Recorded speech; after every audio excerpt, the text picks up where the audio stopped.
Hello friends, welcome back to our channel. இந்த video பார்த்துட்ருக்க எல்லாருக்கும் பெரிய வணக்கம். 2 டேஸ்க்கு முன்னாடி பார்த்தீங்கன்னா ஒரு சிஸ்டரோட கமெண்ட் வந்து பார்த்தேன். அக்கா, என்னோடய வெயிட் வந்து பார்த்திங்கன்னா நான் 46 தான் இருக்கேன், வெறும் 46 கிலோ தான் வெயிட் இருக்கேன், எனக்கு வந்து பிசிஓடி இருக்குது, மேரேஜ் ஆகி 4 இயர்ஸ் ஆகுது, எனக்கு என்ன பண்ணுறதுனே தெரியல, நான் என்ன பண்ணணும் அப்படின்ற மாதிரி கேட்டிருந்தாங்க. அதை பற்றி தான் இந்த வீடியோவில் நம்ம பார்க்க போகிறோம்.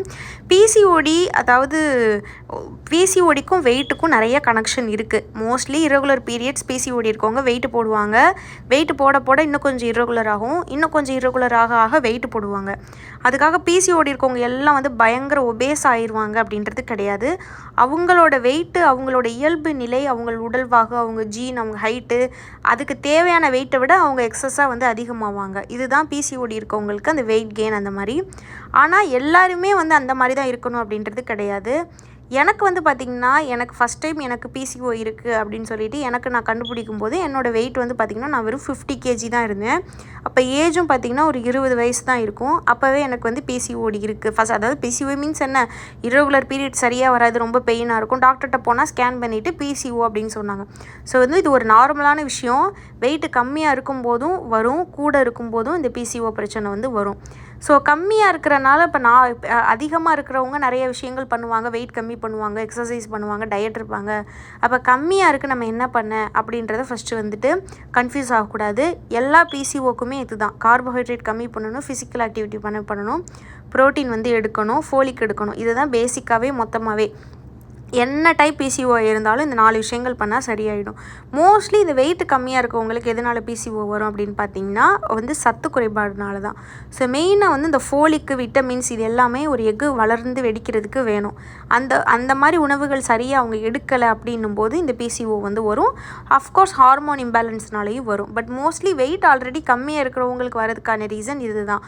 ஸோ ஃபஸ்ட்டு வந்து டாக்டரை போய் பார்த்து ஃபோலிக் ஆசிட் வாங்கி சாப்பிடணும். ஏன்னா நீங்கள் வந்து வெயிட் ஆல்ரெடி கம்மியாக இருக்கீங்க, நீங்கள் வந்து 46ன்னும் போது ரொம்ப கம்மி. அப்போ வந்து நீங்கள் வந்து இன்னும் கொஞ்சம் வந்துட்டு நீங்கள் சரியான உணவுகள், சத்தான உணவுகள் வந்து எடுக்காமல் கொஞ்சம் நம்ம டயட்டில் இருக்கோம் அப்படின்னு சொல்லிட்டு கார்போஹைட்ரேட்டெல்லாம் கொஞ்சம் நம்ம கம்மி பண்ண வெயிட் இன்னும் சில கேஜி வந்து கம்மியாயிரும். அது இன்னும் பிரச்சனையாயிரும், பாடி ரொம்ப வீக் ஆகிடும். ஸோ வந்து நீங்கள் மற்ற விஷயங்கள் ஸ்டார்ட் பண்ணுறதுக்கு முன்னாடி டாக்டரை போய் பார்த்துட்டு அவங்கக்கிட்ட நீங்கள் வந்து ஃபோலிக் ஆசிட் வந்து வாய் விட்டே கேட்டு நீங்கள் வந்து ஃபோலிக் ஆசிட் வந்து வாங்கி சாப்பிடணும். மெடிக்கல்லையும் இருக்கும் ஃபோலிக் ஆசிட் வாங்கி சாப்பிடலாம். பட் இருந்தாலும் நான் பொதுவாக வந்து பார்த்திங்கன்னா டாக்டர்கிட்ட கேட்டு வாங்கி சாப்பிட்றது தான் நல்லதுன்னு சொல்லுவேன். நான் அதே தான் சொல்கிறேன். மெடிக்கல்லையுமே ஃபோலிக் வந்து கிடைக்கும். ஸோ இந்த ஃபோலிக் ஆசிட் வந்து நீங்கள் சாப்பிடும்போது மோஸ்ட்லி இதிலேயே வந்து உங்களுக்கு பிசிஓடி இருந்தாலும் உங்களுக்கு எக் ரிலீஸ் ஆகிடும், நீங்கள் ப்ரெக்னென்ட் ஆகிடலாம்.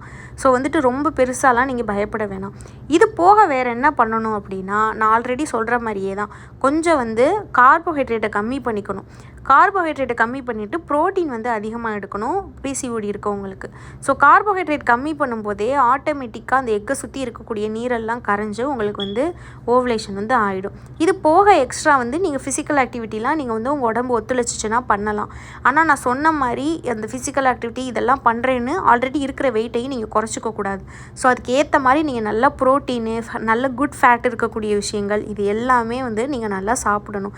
தயிர், முட்டை, ஃபிஷ்ஷு, பன்னீர், மட்டனு, சிக்கனு, இது எல்லாமே நீங்கள் சேர்த்துக்கிட்டு கார்போஹைட்ரேட்டை கம்மி பண்ணிவிட்டு ஃபிசிக்கல் ஆக்டிவிட்டி பண்ணலாம். இல்லை எனக்கு இதெல்லாம் பண்ண முடியாது அப்படின்னா நீங்கள் ரெகுலராக வந்து ஃபோலிக் அண்ட் மல்டிவிட்டமின் டேப்லெட் வந்து எடுக்கணும். இது இருந்துச்சுனாலே, இதை நீங்கள் கரெக்டாக எடுத்திங்கனாலே வெயிட் கம்மியானாலும் பரவாயில்ல, உங்களுக்கு பிசிஓடி இருந்தாலும் பரவாயில்ல, நீங்கள் ப்ரெக்னென்ட் ஆகிடலாம். ஆனால் அதை கண்டினியூவாக எடுக்கணும்.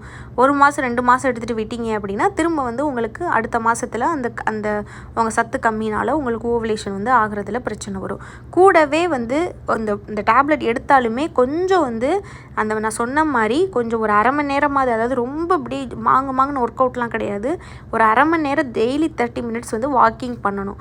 வாக்கிங் பண்ணத்தான் உங்களுக்கு வந்து யூட்ரஸில் பிளட் சர்க்குலேஷன் ஆகி உங்களோட ஓல்டு எக்லாம் வளர்ந்து ரிலீஸ் ஆகும்.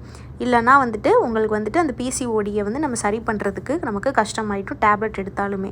ஸோ நான் சொன்ன மாதிரி டாக்டர்கிட்ட கேட்டுட்டு அந்த டேப்லெட்டை வாங்கி போடுங்க. கூடவே ஒரு 30 மினிட்ஸ் வந்து வாக்கிங் பண்ணுங்கள். ரொம்ப டயட்டு பெருசாக இல்லாட்டியும் ரைஸை கொஞ்சம் கம்மி பண்ணிவிட்டு இந்த மாதிரி நல்ல குட் ஃபேட்டு, ப்ரோட்டீன் நீங்கள் இந்த இதை எடுத்தீங்க அப்படின்னா உங்களுக்கு பெருசாக வெயிட்டும் கம்மியாகாது, உங்களுக்கு முட்டைக்கு தேவையான கருமுட்டைக்கு தேவையான சத்தும் கிடைக்கும், உங்களுக்கு வந்து பிசிஓடி சரியாகி நீங்கள் ப்ரெக்னென்ட்டும் ஆகிடலாம். ஸோ இதுக்காக தான் இந்த வீடியோ. உங்களுக்கு வேறு டவுட்ஸ் இருக்குன்னா கமெண்ட்டில் கேளுங்க. என்னோட பேர் ஸ்ரீஜா. இந்த வீடியோ பார்த்த எல்லாருக்கும் ரொம்ப நன்றி.